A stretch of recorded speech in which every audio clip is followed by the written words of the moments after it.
शनिदेव हुए अस्त। प्रिय दर्शकों, नवग्रहों में अत्यंत महत्वपूर्ण ग्रह जो न्याय के कारक हैं, न्यायाधीश हैं, कर्म प्रधान देव हैं। कर्मों के अनुसार ही फल की प्राप्ति कराने वाले शनिदेव 7 मार्च से अस्त अवस्था में आ चुके हैं।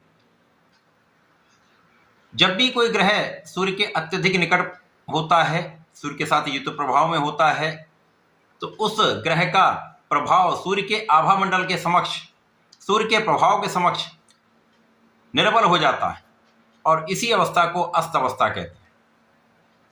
प्रिय दर्शकों, ये ऐसी अवस्था है जब उस ग्रह का प्रभाव कुछ निर्बल तो अवश्य होता है, जो इसका कारक भाव है वो उसमें कुछ निर्बलता आ सकती है, परंतु वो अपने कार्यकत्व का त्याग नहीं करता। जो उसका कर्म है वो कर्म को संपूर्ण रूप से संपन्न अवश्य करता है।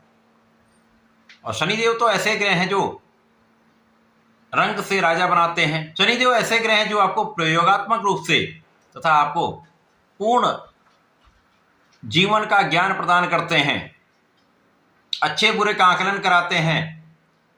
जब ये अस्त हो जाएंगे तो किस प्रकार का प्रभाव देने जा रहे हैं।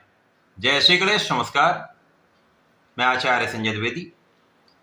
मेरे समस्त प्रबुद्ध दर्शकों का मेरे चैनल पे हार्दिक स्वागत है। प्रिय दर्शकों, आज मैं तुला राशि के लिए सूर्य के इस अस्तकाल का, जो 35 दिनों का शनिदेव का ये अस्तकाल है, वो किस प्रकार का प्रभाव देगा, किन किन भावों पर इनका प्रभाव पड़ने वाला है, कुछ लाभ मिल सकते हैं अथवा कहीं पर कोई समस्या है, और यदि समस्या तो उसका क्या निराकरण, संपूर्ण विश्लेषण मैं पूर्ण तरीके के साथ करने जा रहा हूं। प्रिय दर्शकों, इस राशिफल को आप अपने लग्न तथा राशि दोनों के अनुसार देख सकते हैं। तुला राशि के लिए शनिदेव अत्यंत कारक है।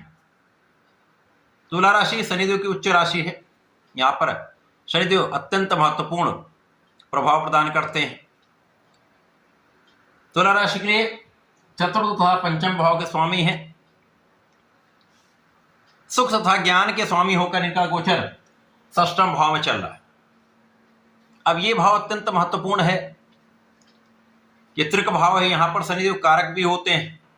यहां पर ये अस्त हो जाएंगे तो कुछ समस्याएं तो अवश्य हो सकती हैं, परंतु सूर्य के प्रभाव में जब भी शनि और अन्य ग्रह होते हैं, विशेष रूप से शनि, जब पिता पुत्र का संबंध यहां बनता है तो विशेष रूप से आपके अंदर अनुशासन आ जाता है, आपके अंदर ज्ञान बढ़ जाता है, आपका आत्मबल प्रबल हो जाता है, आपके नेतृत्व की क्षमता बढ़ जाती है।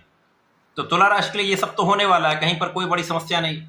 इसी प्रकार से यदि आप इस समय सरकारी नौकरी के प्रयास में हैं, आप नौकरी की चाह रख रहे हैं, तो ये सफल हो सकता है। केवल सही दिशा में प्रयास करने की आवश्यकता है, सही परिश्रम करने की आवश्यकता, लक्ष्य पर केंद्रित होने की आवश्यकता है। अब इस समय आपका आत्मबल भी बहुत अच्छा है, आप अनुशासित भी होंगे, तो आप अपने कर्म को पूर्ण रूप से संपन्न कर पाएंगे। और शनिदेव कर्मठ बनाते हैं, शनिदेव कर्मठ बनाते हैं, तो आप अपने काम को पूर्ण रूप से संपन्न करने वाले हैं, पूर्ण प्रयास करने वाले। अब शनिदेव यहां पर चतुर्थ और पंचम के स्वामी हैं, तो इन भाव में कुछ निर्बलता अवश्य आ सकती है। कभी कभी होता है कि आपके पास सुख संसाधन होते हैं, उनकी वृद्धि भी होती है, परंतु आप उनका पूर्ण रूप से लाभ नहीं ले पाते। आपके काम की अधिकता से कभी कभी ऐसा होता है कि आप संसाधन का पूर्ण उपयोग, पूर्ण लाभ नहीं ले पाते। इसी प्रकार से कभी कभी आप सुख संसाधन लेना चाहते हैं तो उसमें कुछ विलंब हो जाता है, कुछ अवरोध आ जाता है। ऐसा हो सकता है, ऐसा संभव है। इसी प्रकार से विद्या के क्षेत्र में, ज्ञान के क्षेत्र में विद्यार्थियों के लिए समय पूर्ण परिश्रम करने का है। इस समय आपका किया हुआ पुरुषार्थ, इस समय आपका किया हुआ प्रयास सही दिशा में होना चाहिए। किसी प्रकार की नकारात्मकता से आपको बचना चाहिए, क्योंकि इस समय आपका आत्मबल बहुत अच्छा है, आप बहुत कर्मशील हैं। तो सही प्रयास करिए, आपको परिणाम अच्छे प्राप्त होंगे।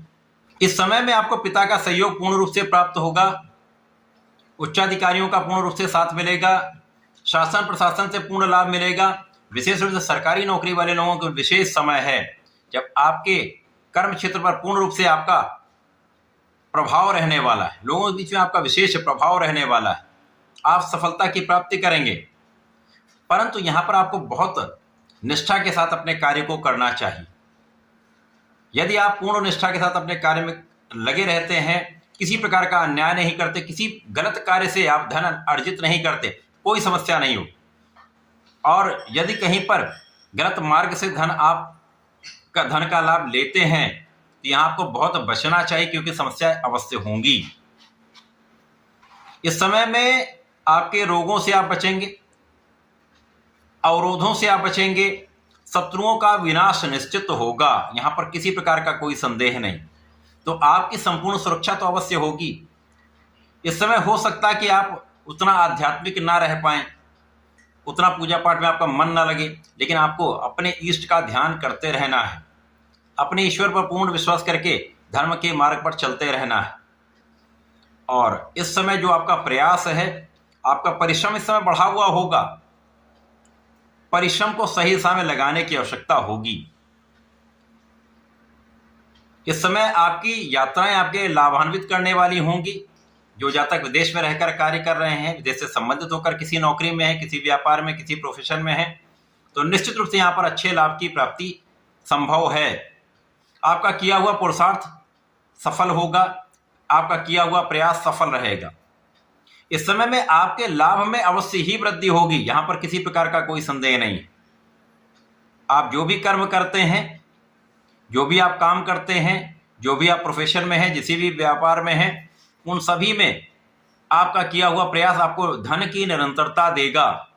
यद्यपि 21 मार्च तक कुछ आपके मन के अनुसार लाभ नहीं होगा, परंतु उसके पश्चात धन के विशेष लाभ के अवसर आपको प्राप्त होते रहेंगे। धन में विशेष रूप से वृद्धि का अवसर आपको मिलता रहेगा, तो लाभ की निरंतरता प्राप्त होती रहेगी। तो शनि के अस्त काल में ध्यान कहाँ रखना है? आलस्य नहीं करना है, काम को निष्ठा के साथ करना है, और बड़ों का आदर करना है, पिता का आदर करना है, किसी के साथ विवाद नहीं करना है। जितनी सहायता आप कर सकें लोगों की करें, जिनको आवश्यकता हो, और किसी के साथ अन्याय न करें। न्यायोचित रहेंगे तो इस समय का पूर्ण उपयोग करके आप लाभ ले पाए। इस समय में आपको नियमित रूप से भगवान गणपति की आराधना करनी चाहिए, ओम गंग गणपति नमः का जप करना चाहिए। भगवान भोलेनाथ पर जलार्चन करेंगे विशेष रूप से तो शुक्रवार को, तो बड़ा लाभ आपको प्राप्त होता है। जहाँ भगवान भोलेनाथ पर जलार्चन करके काले तिल का अर्पण करें, नमः शिवाय का जप करें, तो विशेष लाभ आपको प्राप्त होते रहें। ऐसा करके इसका उपयोग करें। धन्यवाद, नमस्कार।